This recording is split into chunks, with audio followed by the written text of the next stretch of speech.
Assalamualaikum warahmatullahi wabarakatuh. Halo semua, perkenalkan saya Zahra Bilbina Ramadhani.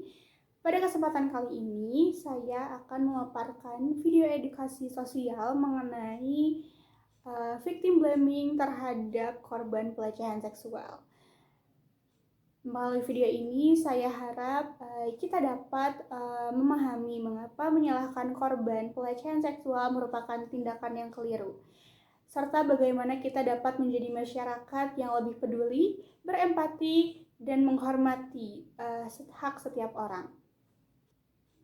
Ketika seseorang menjadi korban pelecehan seksual, seharusnya pelakulah yang bertanggung jawab penuh atas perbuatannya. Namun, dalam kenyataannya di negara kita, masih banyak korban yang justru menerima tuduhan, cibiran, cacian, makian, bahkan penghakiman dari masyarakat. Fenomena inilah yang disebut sebagai victim blaming. Salah satu contoh terjadinya victim blaming di Indonesia yaitu terjadi di transportasi umum, di mana seorang pria diam-diam merekam dan memotret perempuan tanpa izin dari mereka. Pada awalnya, pelaku membantah.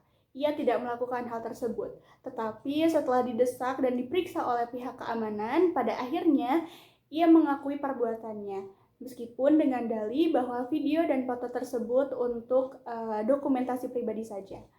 Meskipun demikian, sebagian masyarakat justru mempertanyakan korban, mulai dari cara berpakaian hingga perilakunya. Padahal, tindakan memotret atau merekam seseorang tanpa izin merupakan perbuatan pelanggaran terhadap hak dan privasi korban. Apa sih victim blaming itu?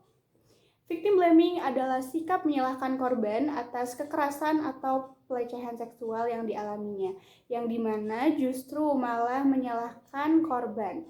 Dalam kasus pelecehan seksual, korban sering dianggap menjadi pemicu utama terjadinya pelecehan, karena dilihat dari cara berpakaian, aktivitas, dan keberadaannya di suatu tempat. Padahal tidak satu pun alasan dapat membenarkan tindakan pelecehan seksual. Pelaku tetap harus bertanggung jawab penuh atas perbuatannya. Victim blaming tidak hanya menyakiti perasaan korban saja, tetapi juga memperburuk kondisi psikologisnya. Korban dapat mengalami trauma, kehilangan rasa percaya diri, merasa bersalah, bahkan takut untuk melaporkan atau speak up terhadap kejadian yang dialaminya, karena khawatir korban akan disalahkan kembali.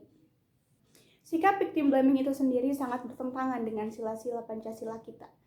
Pada sila kedua, dengan bunyi kemanusiaan yang adil dan beradab, mengajarkan kita untuk menghormati setiap martabat manusia dan memperlakukan manusia dengan empati tanpa memberikan penghakiman.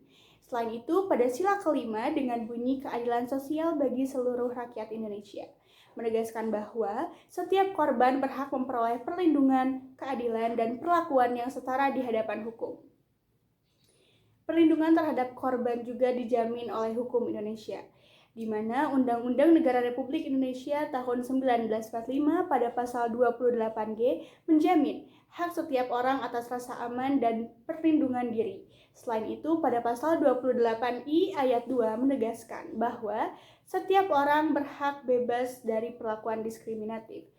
Perlindungan korban juga diperkuat oleh Undang-Undang Nomor 12 Tahun 2022 tentang Tindak Pidana Kekerasan Seksual serta Undang-Undang Nomor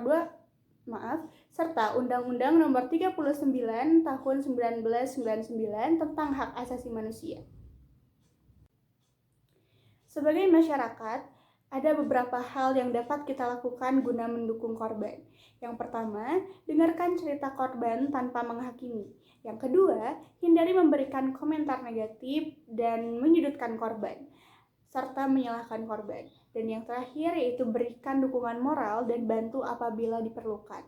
Dan jika kita melihat tindakan pelecehan seksual, segeralah kita melaporkan kepada pihak yang berwenang agar pelaku dapat mempertanggungjawabkan perbuatannya. Pada akhirnya, kita perlu menyadari bahwa korban pelecehan seksual membutuhkan dukungan, bukan penghakiman.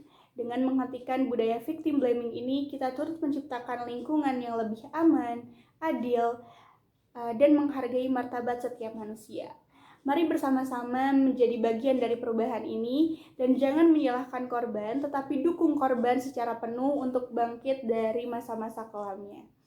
Terima kasih, sekian dari saya. Wassalamualaikum warahmatullahi wabarakatuh.